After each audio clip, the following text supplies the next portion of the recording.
네, 이번 코너는 시청자 여러분들의 건강을 지켜드리는 건강 보감 시간입니다. 자, 날이 점점 초여름에 가까운 날씨로 이어지고 있습니다. 그래요. 정말 예. 뭐 한낮에는 초여름 날씨 같은데요. 그만큼 이제 옷도 얇아지는 계절인데 미리미리 준비해야 될 게 아마 다이어트가 아닐까 뭐 싶습니다. 체형 관리를 위해서요. 네. 그래요. 그래서 이 건강한 다이어트를 위한 정보를 준비를 했는데요. 건강 보감에 담아봤습니다. 안녕하세요. VJ 하디슈 건강보감의 허슬기입니다. 날씨가 점점 좋아지면서 여행과 나들이를 계획하시는 설레는 분들도 있겠지만 점점 짧아지는 옷차림, 점점 얇아지는 옷차림 때문에 걱정이 앞서시는 분들도 많을 것 같습니다. 그래서 오늘 건강보감에서는 가볍고 건강한 몸으로 봄을 맞이할 방법에 대해서 알아볼까 합니다. 다이어트 방법 저와 함께 만나보시죠. 다시 찾아온 봄. 서둘러 다이어트를 시작하는 분들이 많아지고 있는데요. 설레는 계절 봄을 맞이해서 예쁘고 건강한 몸매 만들기 프로젝트 한방 다이어트로 시작해보세요. 원장님 안녕하세요. 안녕하세요. 네, 봄날이 되다 보니까 여성분들이 많이 바빠지셨는데요. 바로 다이어트 때문입니다. 그런데 많은 분들이 다이어트를 할 때 물을 먹으면 도움이 된다고 하시는 분들도 있고 어떤 분들은 물만 마셔도 살이 찐다고 하시는 분들이 있어요.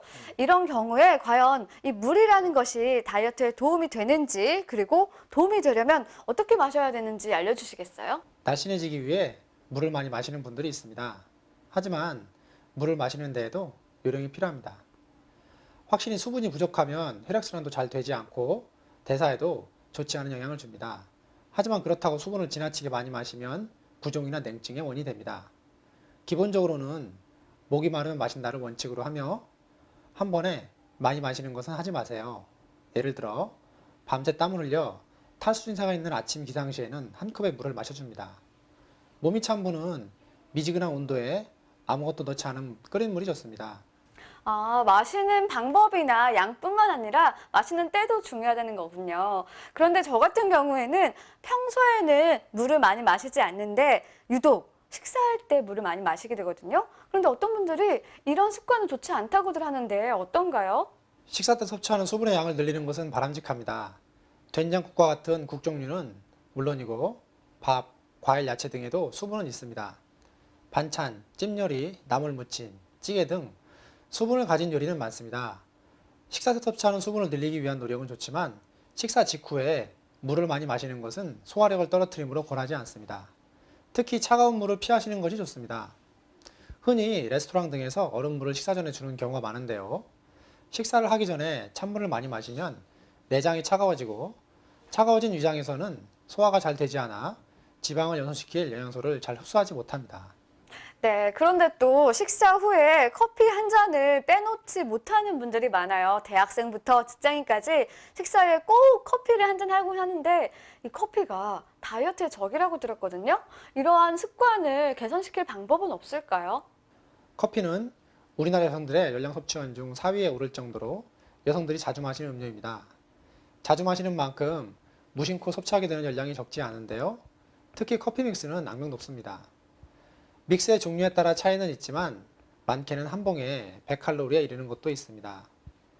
그래도 믹스 커피를 드신다면 원두 믹스 커피를 고르시길 바랍니다. 또한 커피는 열량만이 문제가 아니라 몸을 차게 하는 음료이기도 합니다.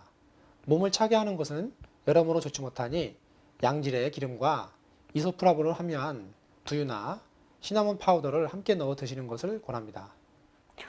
이렇게 차가운 물이나 커피가 몸을 차갑게 만들기 때문에 안 좋다고 말씀을 하셨는데요. 그런데 몸이 차가운 것이 다이어트뿐만 아니라 건강에도 안 좋은 이유가 있는 건가요? 제가 이제까지 수천 명을 다이어트 카운셀링을 하며 실감하는 것은 현대 여성의 몸이 차갑다는 것입니다. 그리고 이 차갑다는 것이야말로 많은 여성들이 살 빠지지 않는 이유 중 하나입니다. 몸이 차가운 여성은 몸의 장기마저 차갑기 때문에 몸의 기능이 저하되어 있습니다. 영양을 흡수하는 것이 어렵고 대사가 증진되지 않는 이유입니다. 이 상태가 오래 지속되면 몸과 얼굴이 붓고 주로 하반신에 지방이 쌓여 몸의 맵시가 흐트러지게 됩니다. 원장님 말씀을 쭉 듣는데 왠지 제 얘기 같은 것 같아서 더 마음이 아파오는데요. 그렇다면 여성들의 몸을 따뜻하게 하는 방법에는 어떤 것들이 있을까요? 몸을 따뜻하게 하기 위해서는 빵과 파스타 같은 밀가루 음식을 피하고 밥, 국, 반찬을 드시는 상식 식사를 해야 합니다. 특히 몸이 찬 분들은 된장국 등과 같은 국을 드시는 것이 중요합니다. 그렇다고 너무 많이 드시는 것은 좋지 않고 무엇보다 국이 짜서는 안 됩니다.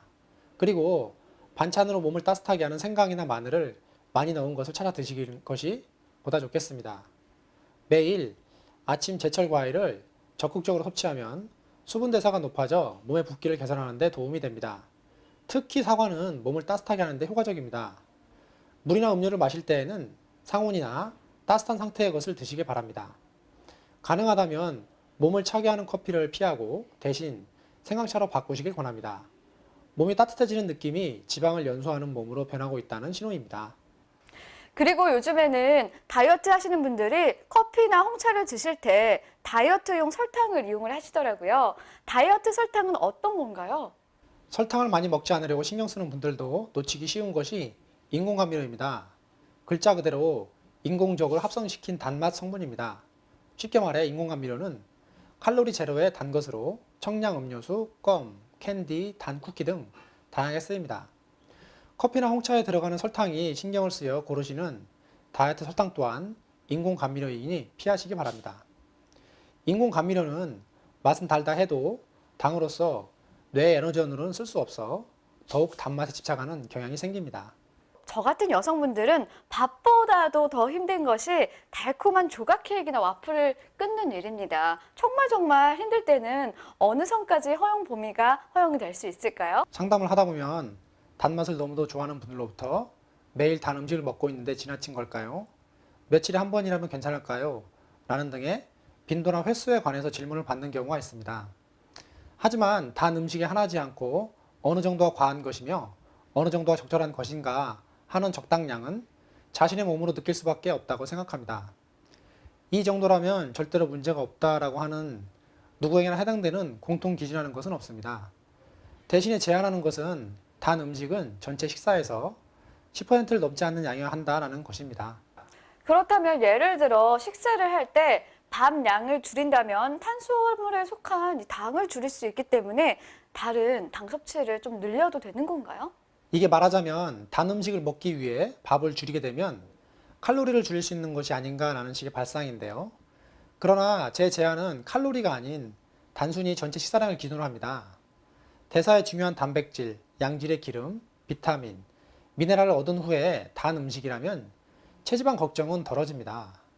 우선 중요한 영양소를 얻기 위한 식사량은 충분히 얻은 후에 취향에 맞는 단 음식을 드시길 권합니다. 이 달콤한 건 정말 포기하기 힘든데 조금은 허용이 된다고 하니까 위안이 되는 것 같아요. 그런데 이제 입도 즐거운 해결 방법이 있다면 어떤 게 있을까요? 첫 번째로 추천할 만한 것은 단팥입니다. 호두과자와 같은 단팥을 사용한 빵이나 과자는 식물 섬유 덕분에 비교적 당분에 대한 걱정을 덜 수 있습니다. 또한 단팥의 원료는 여성 호르몬의 밸런스를 조절하고 아름답게 날씬해지는 데 큰 도움을 주는 폴리페놀도 얻을 수 있습니다. 다음으로 추천하는 것은 초콜릿입니다. 단 것의 욕구와 스트레스를 해소하는 데 초콜릿만한 것이 없습니다. 나쁜 기름과 설탕을 사용한 것이라면 다이어트에 적합하지 않습니다만 카카오 함유율이 70% 이상의 제품이라면 권할만 합니다. 하지만 이런 요령은 어디까지나 더 이상 피할 수 없을 때의 방편이라는 점을 잊지 마시길 바랍니다. 지금까지 다이어트 방법은 자기 관리의 차원의 다이어트였다면 이제는 한의학의 힘을 빌려볼까 해요. 어떤 도움들을 받아볼 수가 있을까요? 다이어트를 단계별로 구분지어 키워드를 정한다면 식이 조절, 운동, 그리고 습관화라고 할 수 있습니다. 식이 조절이란 단순히 칼로리를 줄이는 것뿐만 아니라 식단 자체를 살이 덜 찌는 건강한 식단으로 바꾸는 것을 말하고, 운동이란 근육량을 늘려 기초대사량을 높이면서 유산소 운동으로 체지방 연소를 돕는 것을 말합니다. 마지막으로 습관화란 식이 조절과 운동을 통해 감량한 몸 상태를 꾸준히 이어갈 수 있도록 합니다. 한의학은 탕약 처방으로 체지방 분해와 식이 조절을 용이하게 해주며 경우에 따라서는 이상 식욕을 누르는 화를 누그러뜨리기도 하고 신진대사를 방해하는 몸에 좋지 않은 열을 식히기도 하면서 건강한 체질로 돌려드립니다. 또한 다양한 물리치료를 통해 운동 효과를 보조하여 체지방 연소를 돕습니다. 단기간 감량에 성공한 후에 올 수 있는 요요 현상을 최소화하기 위해 감량하는 기간 동안 습관화할 수 있도록 합니다. 달콤한 유혹에서 벗어나는 길은 쉽지만은 않지만요. 조그만 노력을 한다면 올 봄을 가벼운 몸으로 만끽할 수 있지 않을까 생각이 듭니다. 오늘 말씀 감사합니다, 원장님. 네, 감사합니다. 우리가 다이어트를 하게 되면 운동뿐 아니라 적절한 식단 조절도 필수 사항으로 할 수 있게 되는데요. 그런데 우리가 알게 모르게 당 섭취를 많이 한다는 사실을 알고 계셨나요? 적절한 식단 조절로 당 섭취를 줄이는 것이 건강한 다이어트의 첫걸음이라는 것 기억하시길 바랍니다.